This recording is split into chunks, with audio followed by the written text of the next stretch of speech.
Good morning, जय मसीह की। आज की सुबह में मैं आप सभी का स्वागत करता हूँ, खैर मकदम करता हूँ अपने जिंदा खुदावंद यीशु मसीह के नाम में कि आप मेरे साथ जुड़ रहे हैं सुबह के इस छोटे से डिवोशन में। छोटा सा इसलिए कह रहा हूँ क्योंकि दुनियावी रूप से तो छोटा ही है, लेकिन अगर रूहानी रूप से देखें तो परमेश्वर में अगर हम 1 मिनट भी बैठते हैं तो ये बहुत बड़ी बात है और बहुत आशीष की बात है। आप परमेश्वर की संगति ज़रूर करें और प्रभु की संगति के लिए हमने ये मौका निकाला है कि हम सब साथ बैठकर आपके साथ आराधना कर सके। और मैं आप सभी का स्वागत करता हूँ कि आप मेरे साथ परमेश्वर की आराधना में आज की सुबह जुड़े हैं। तो सुबह का सलाम, सुबह का जय मसीह की आप सभी को जो सुनेंगे, और इस समय अरुण भाई को भी कि वो मेरे साथ हैं। खुदा आपको बहुत बरकत दे। सुबह के इस डिवोशन में आप मेरे साथ जुड़ रहे हैं। आइए शुरुआत करें सुबह के इस डिवोशन के इस टाइम को। हमने इस प्रोग्राम को जो सुबह डिवोशन आपके साथ करेंगे, इसको एक नाम दिया है, तेरा फजल। और खुदा का फजल ही हमारे लिए काफ़ी, और दिन भर खुदा का फजल हमारी हिफाजत करता है, हमें संभाल के रखता है और अपनी कुव्वत में बढ़ाता है। तो आइए तेरा फजल इस प्रोग्राम के जरिए हम इबादत में आगे बढ़े। एक खूबसूरत सा नगमा मैं आपके लिए लेके आया हूँ, मैं आपके लिए गाऊंगा और उसके बाद हम परमेश्वर के वचन में चलेंगे और फिर दुआ करेंगे। आज की सुबह हम सब आशीष पाएंगे। तूने मुझे आगे पीछे घेर रखा है, अपना हाथ मुझे पर रखे रखा है। तूने मुझे आगे पीछे घेर रखा है, अपना हाथ मुझे पर रखे रखा है। तेरी आत्मा से भाग कर मैं कहाँ जाऊं, तेरी आत्मा से भाग कर मैं कहाँ जाऊं। तूने मुझे आगे पीछे घेर रखा है, अपना हाथ मुझे पर रखे रखा है। तूने मुझे आगे पीछे घेर रखा है, अपना हाथ मुझे पर रखे रखा है।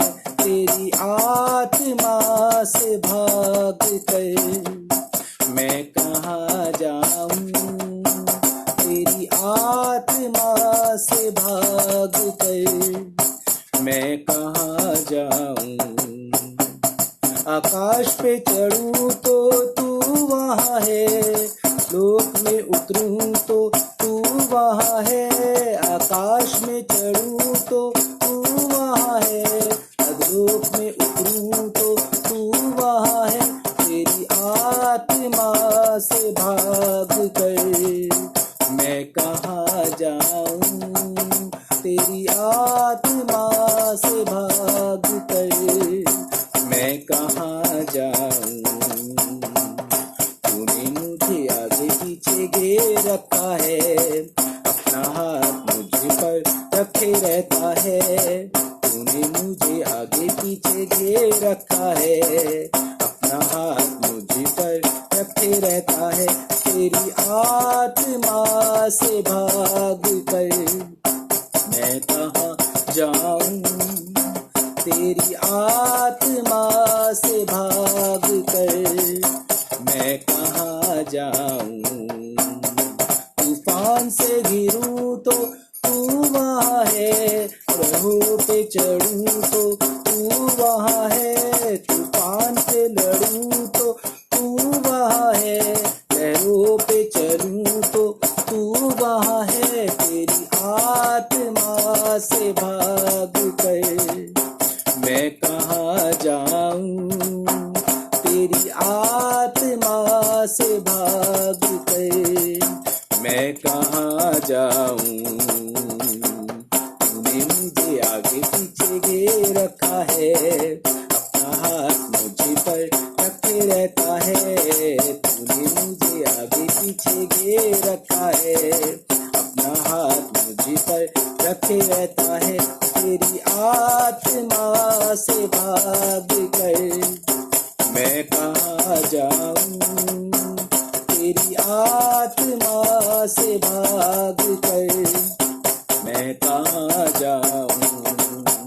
तेरी आत्मा से भाग कर मैं कहाँ जाऊं, तेरी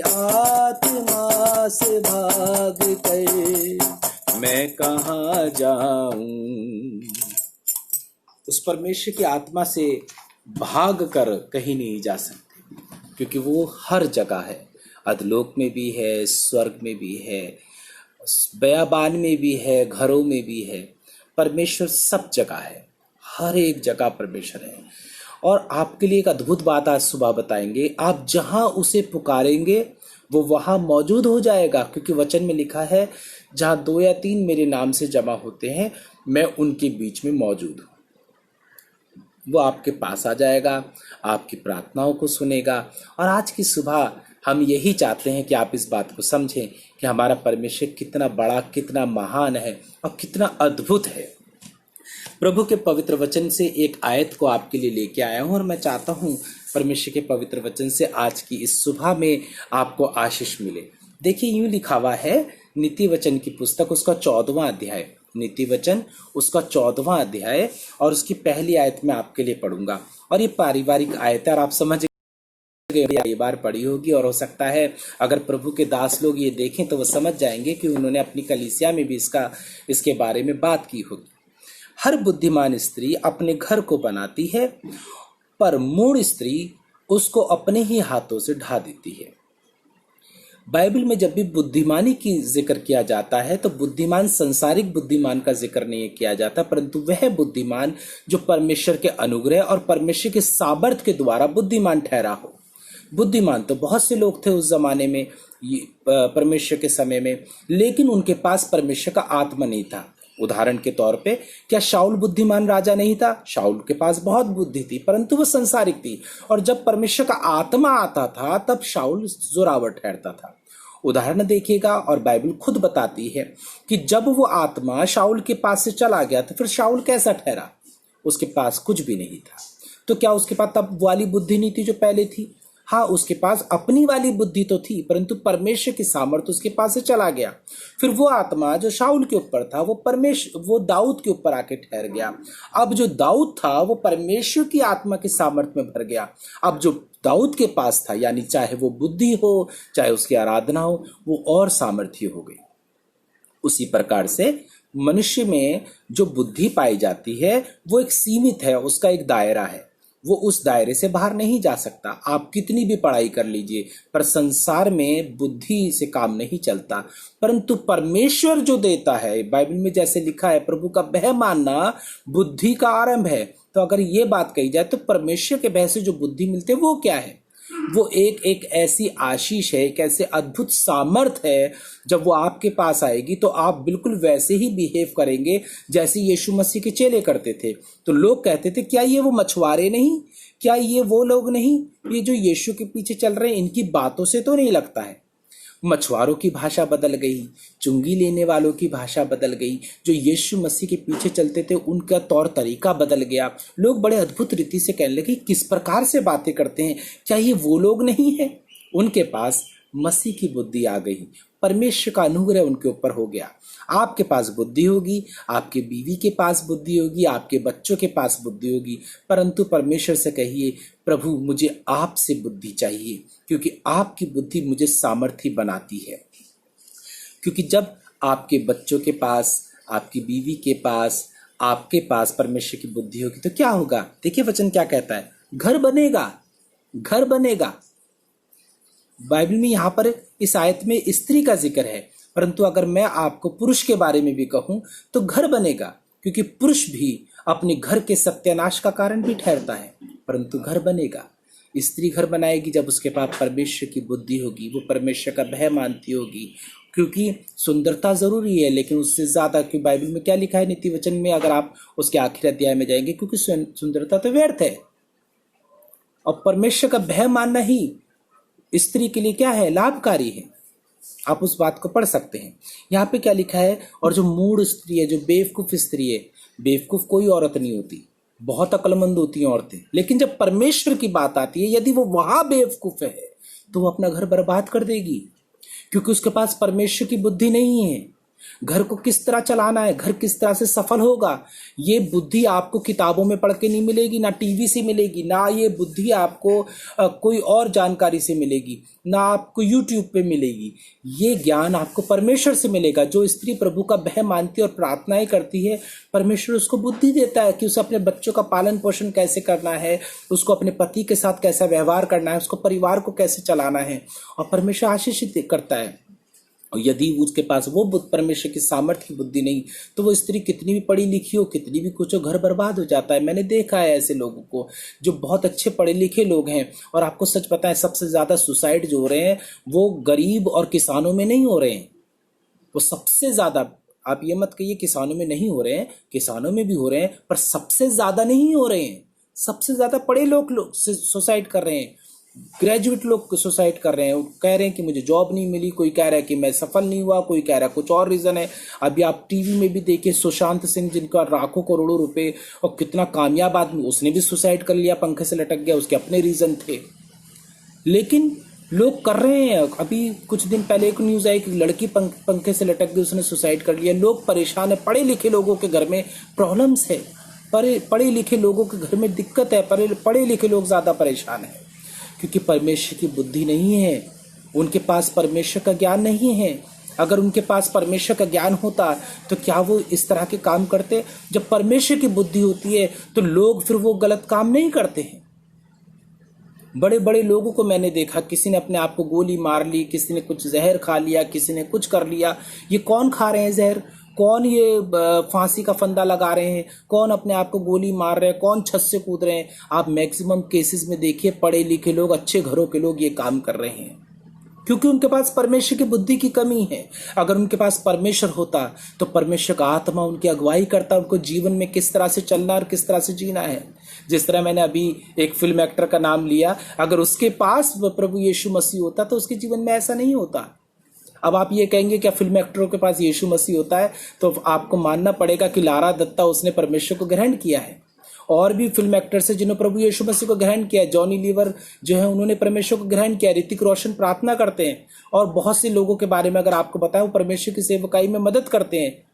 तो ये वो लोग हैं जिन्होंने अपने जीवन को प्रभु में दिया। क्या इनके जीवन में ट्रबल नहीं है? क्या इनके सामने प्रॉब्लम नहीं आई होंगी? आती होंगी, लेकिन क्योंकि ये परमेश्वर के दासों से किसी ना किसी रूप से जुड़े हैं तो ये अपने जीवन को संभालते होंगे। उसी प्रकार कई ऐसे परिवार हैं जो बहुत संपन्न हैं लेकिन उनके पास परमेश्वर नहीं है। ये उनकी बेवकूफ़ी है कि उनके पास परमेश्वर नहीं है और परमेश्वर को अपना जीवन नहीं देते हैं, और इस कारण वो परेशानियों में फंस जाते हैं। परंतु जो परिवार परमेश्वर में अपना जीवन देता है, प्रभु के वचनों से जुड़ता है, प्रभु की आराधना से जुड़ता है, परमेश्वर उसको जीवन जीने की बुद्धि देता है, फिर वो अपना घर बनाते हैं। वो बेवकूफ नहीं ठहरते संसार में, परंतु बुद्धिमान ठहरते हैं। आप नहीं कह सकते कि प्रॉब्लम आई इसलिए हमने अपना प्राण ले लिया। प्रॉब्लम किसके जीवन में नहीं है? बड़े से बड़े और छोटे से छोटे आदमी के जीवन में प्रॉब्लम है, लेकिन परमेश्वर उस प्रॉब्लम से लड़ने की सामर्थ्य देता है और बुद्धि देता है, और हम अपने जीवन को बिता पाते हैं। आज की सुबह में मैं चाहता हूं कि आप भी बेवकूफ स्त्री की तरह ना बने, मूढ़ स्त्री की तरह ना बने, परंतु बुद्धिमान स्त्री की तरह बने। वचन बताता है, प्रभु यीशु मसीह कहते हैं, एक बुद्धिमान व्यक्ति ने अपना घर बनाया, चट्टान के ऊपर बनाया। आंधी आई, तूफान आया, बौछारें लगी, पर उसका घर नहीं गिरा क्योंकि उसने चट्टान पे बनाया था। आप बुद्धिमान पुरुष बनिए, अपने घर को उचित जगह बनाइए। आप ऐसा मत बनिए कि आपका घर चला जाए, आपका घर बर्बाद हो, पर बुद्धिमान पुरुष की तरह। और अब जब प्रभु का आत्मा आपके पास होगा, आप बुद्धिमानी से काम करेंगे।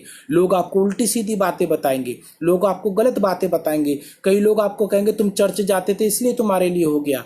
उनसे कहिए नहीं, ये शैतान की बातें हैं। मैं बुद्धिमान हूँ, मुझे प्रभु ने बुद्धि दी है, मुझे पता है ये प्रभु के भवन जाने से नहीं हुआ, बल्कि आराधना ये इसलिए हुआ क्योंकि शैतान परीक्षाएं लेता है। हम आप सबको प्रभु में बढ़ाना चाहते हैं।